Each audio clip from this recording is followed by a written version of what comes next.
ସକାଳ ଠେକୁଆ ଆଉ କଇଁଛ। ତେବେ ପିଲେ ଆଜି ଆମେ ଯାଦୁ ପେଡ଼ିର ଗୋଟେ ବଢ଼ିଆ ଖେଳନା ଆଜି ଆମେ ଦେଖିବା।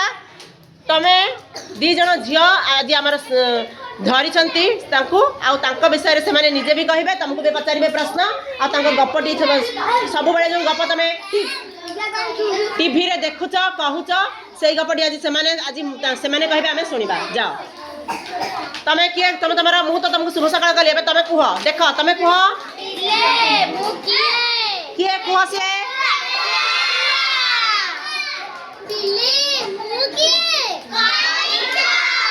ପିଲେ। ତେବେ ତମେ ତାଙ୍କୁ ଚିହ୍ନିଛ, ତାଙ୍କର ଗପଟି ଏବେ ସେମାନେ କହିବେ, ଆମେ ଶୁଣିବା। ସବୁବେଳେ ଠେକୁଆ କେମିତି ଚାଲେ? ଜୋର ଜୋର ସେ ଡେଇଁ ଡେଇଁ ଡେଇଁ ଡେଇଁ ଚାଲେ। ଆଉ କଇଁଛ ଆସ, ଯାଅ ତମେ ଆସ, ତମେ ଯାଅ। ହଁ ତେବେ ଯୋଉ କଇଁଛ ଧୀରେ ଧୀରେ ଚାଲେ ବୋଲି ଠେକୁଆ ସବୁବେଳେ ତାକୁ କ'ଣ କରେ? ଚିଡ଼ାଏ। ତେବେ ଆଜି କ'ଣ ହେଲା? ନାଇଁ ନାଇଁ ତମେ ଆଦାସ ବସ, ହଂସ ଯିବେ। ଆଦାସ ହଂସ କରିଛନ୍ତି, ହଂସ ଯାଅ। ତେବେ ତାଙ୍କର ଗପଟି ଆମେ ସମସ୍ତେ ଶୁଣିବା। ଯୋଉ ପ୍ରଶ୍ନ ପଚାରିବି ସେ ଉତ୍ତର ଦେବ, ହେଲା? ଶୁଣ, ଉତ୍ତର ଦେବ, ଉତ୍ତର ଦିଅ। ହଁ କୁହ। ଠେକୁଆ ଠେକୁଆ କଇଁଛକୁ ଏବେ ଚିଡ଼ଉଛନ୍ତି।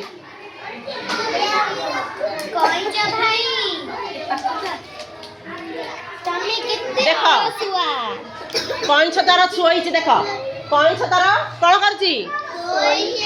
ସେ ତାର ଧୀର ସ୍ଥିର ପ୍ରାଣୀ, ସେ ଧୀରେ ଧୀରେ ଚାଲେ, ସେ ତାର ବସିଛି କି ଶୋଇଛି ଯାହା କରୁଛି। ଠେକୁଆ ତାକୁ କ'ଣ କରୁଛି ନା? କଇଁଛ ଭାଇ ତମେ କେତେ ଅଳସୁଆ, ତମେ ତ କେତେ ଧୀରେ ଧୀରେ ଧୀରେ ଚାଲୁଛ। ତାପରେ କଇଁଛ କ'ଣ କହୁଛି ଶୁଣିବା। ଧୀରେ ଧୀରେ ଚାଲିଲେ କ'ଣ ହବ? ଧୀରେ ଧୀରେ ଚାଲିଲେ କ'ଣ ହବ? ମୁଁ ତ ବଣର ରାଜା ହିଁ ହେବି।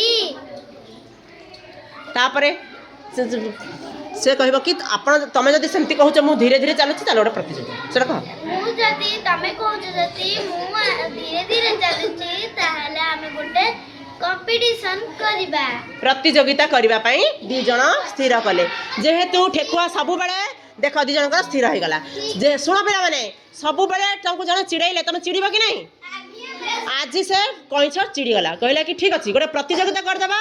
ଯଦି ଦେଖିବା ସେଇଥିରେ ଯିଏ ଜିତିବ ସେ ହେଉଛି କ'ଣ?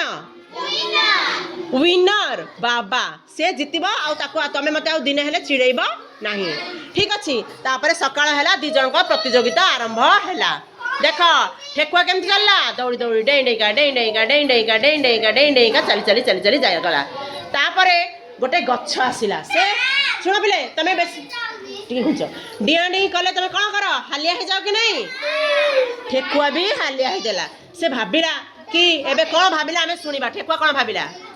କଇଁଛ ତ ଏବେ କେତେ ଦୂରରେ ଅଛି, ଯାଉଛି ଟିକେ ଗଛ ପାଖରେ ଟିକେ ଆରାମ ନେବି। ଦେଖ ଗଛ ମୂଳରେ ଯାଇକି ସେ କ'ଣ କଲା ନା ଟିକେ ଆରାମ କଲା। ତାପରେ କ'ଣ ହେଲା? କଇଁଛକୁ ଦେଖ, କଇଁଛ ତାର ଧୀରେ ଧୀରେ ଚାଲୁଛି, ସେ ଜମା ବି ଆରାମ କଲା? ଆରାମ କଲା? ଧୀରେ ଧୀରେ ଧୀରେ ଧୀରେ ଯାଇକି ସେ କ'ଣ କଲା ନା ପୁରା ଶେଷ ଯୋଉଠି ଗାର ଥିଲା ସେଇଠି ପହଞ୍ଚି ଗଲା। ଏଥର ପହଞ୍ଚି ଗଲା ପରେ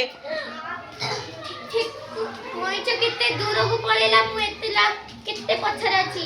ସବୁ ପଶୁପକ୍ଷୀ ମାନେ କ'ଣ କହିଲେ? କ'ଣ କହିଲେ? କଇଁଛ ହେଇଗଲା ଫାଷ୍ଟ ଆଉ ଠେକୁଆ ହେଇଗଲା ଲାଷ୍ଟ। ତେବେ ଜିତିଗଲା ମାନେ ହାରିଗଲା ସେ। ତେବେ ତାର କ'ଣ ହେଲା? ଗର୍ବ ରହିଲା ଆଉ। ତେବେ ଦି ଜଣ କଥାବାର୍ତ୍ତା ହେବେ। ଦି ଜଣ ଆସ। ମତେ କ୍ଷମା କରିଦିଅ, ମୁଁ ତମକୁ ଚିଡ଼େଇଛି। ହଉ ମୁଁ ତତେ କ୍ଷମା କରିଦେବି। ଦେଖ ଦି ଜଣ କ'ଣ ହେଲେ ନା ଏଥର ସାଙ୍ଗ ହେଇଗଲେ। ତମକୁ ଗପ ଭଲ ଲାଗିଲା? ଆଗରୁ ବି ଜାଣିଥିଲ? ଏଥର ହଁ ଥମ୍ସ ଅପ୍, ଥମ୍ସ ଅପ୍। ତାଳି ଦିଅ ସମସ୍ତେ।